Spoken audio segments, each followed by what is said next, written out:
If you watched the last video, we studied through Psalm 19, specifically the first 6 verses of Psalm 19. And if you haven't watched that video, I hope you go back and do so. And I would encourage you to do so before moving on to the verses we're going to study today. And I'll leave a link down in the description so you can go ahead and watch that. But in the first 6 verses of Psalm 19, it's encouraging us to look at the world surrounding us for evidence of God's creation.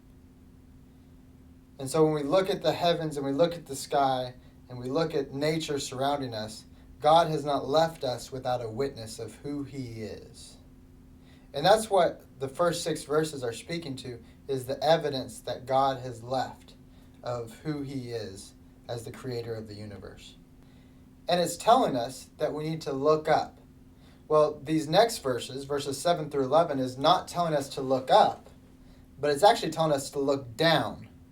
Specifically, to look down at the Word of God. It says here in verses 7 through 11, "The law of the Lord is perfect, reviving the soul. The testimony of the Lord is sure, making wise the simple. The precepts of the Lord are right, rejoicing the heart. The commandment of the Lord is pure, enlightening the eyes. The fear of the Lord is clean, enduring forever.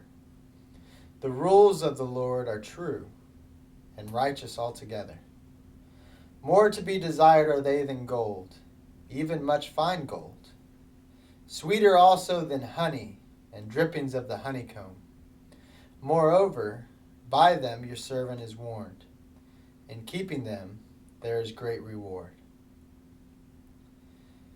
So the word law here in verse 7 is not in terms of the 10 Commandments or even of legislation. The word that is used here is Torah.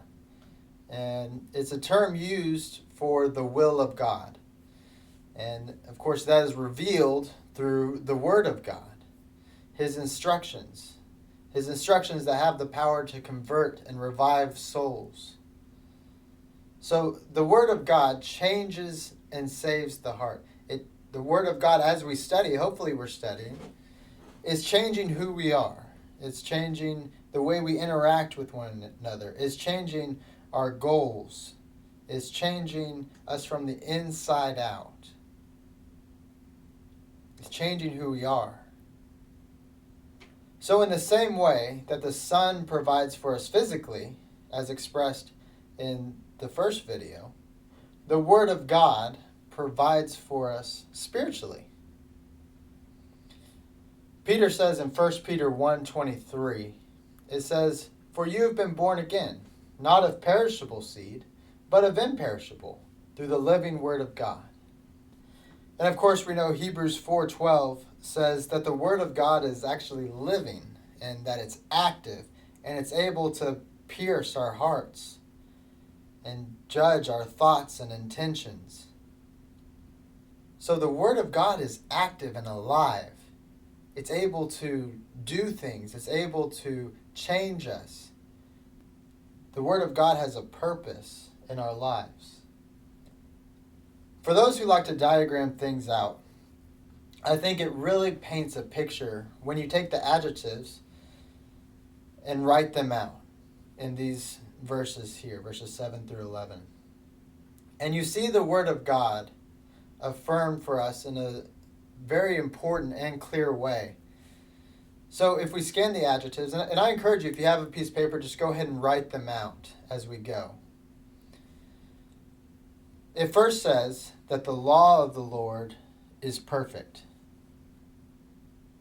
And then it says it is the sure testimony of the Lord. It says the precepts of the Lord are right. The commandments of the Lord are pure. And the fear of the Lord is clean.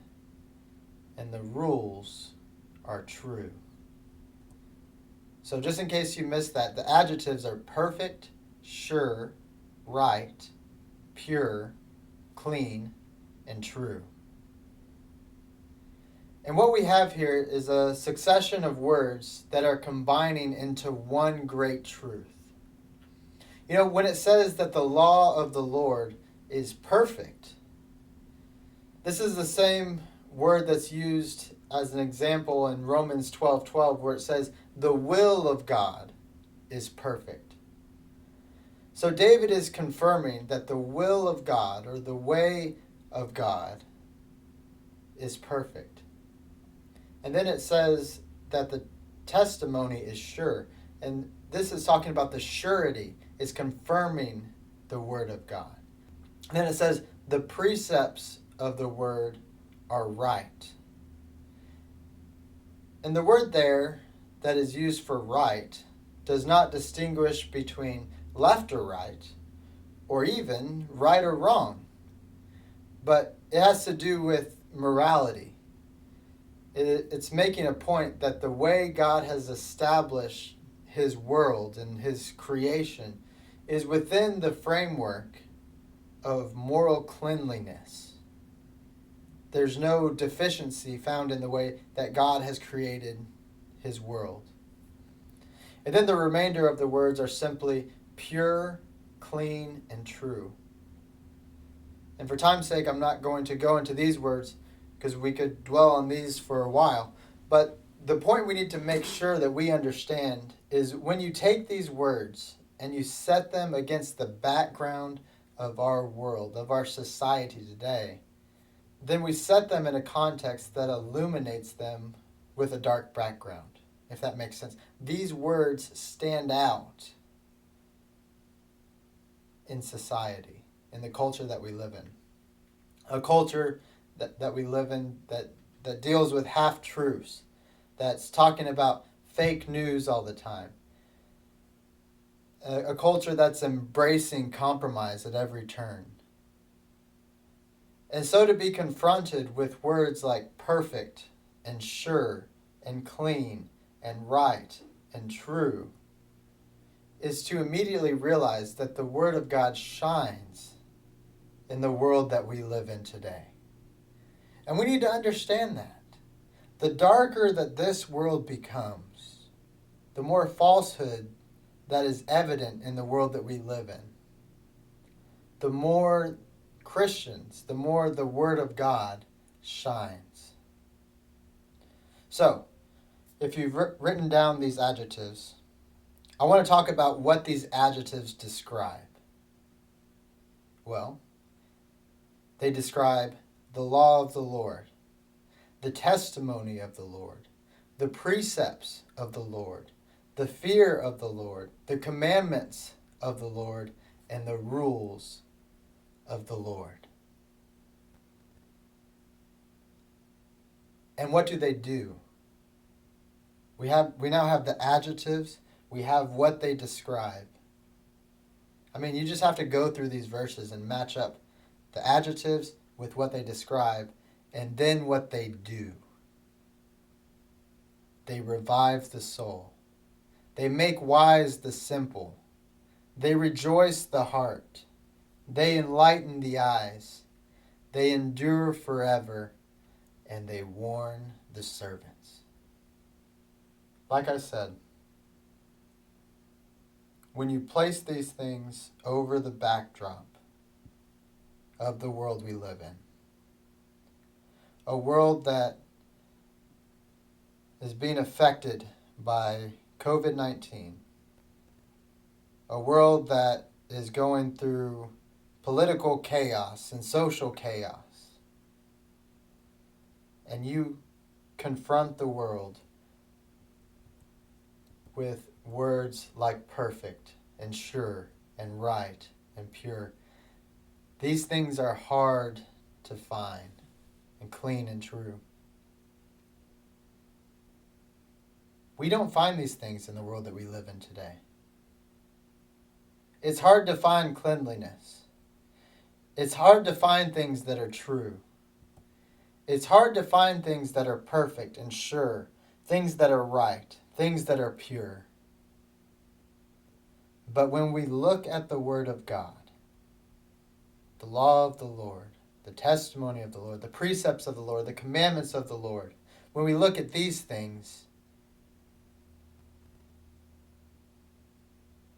are evident.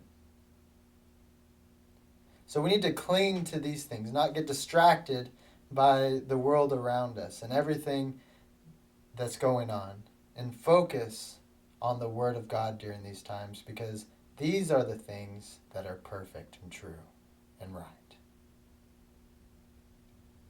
I hope this brings some encouragement today. That's really the goal, is to encourage people, and to encourage people to look at this psalm a little bit more deeply, and to look at the Word of God more deeply in general. And I hope I've done that. If you have any questions, don't hesitate to reach out to me. I'll leave my email at the end of this video, and come worship with us. We worship at 10 a.m. on Sunday mornings at Whispering Pines Church of Christ, and we'd love to have you. We'd love to worship with you. We'll, of course, be encouraged by you, like I said, but the reason we want you to come is because we want you to hear the Word of God. We know the power of the Word of God and what it's able to do. And the credit doesn't go to whoever's speaking that Sunday, but the credit goes to God and what He's revealed through His Word.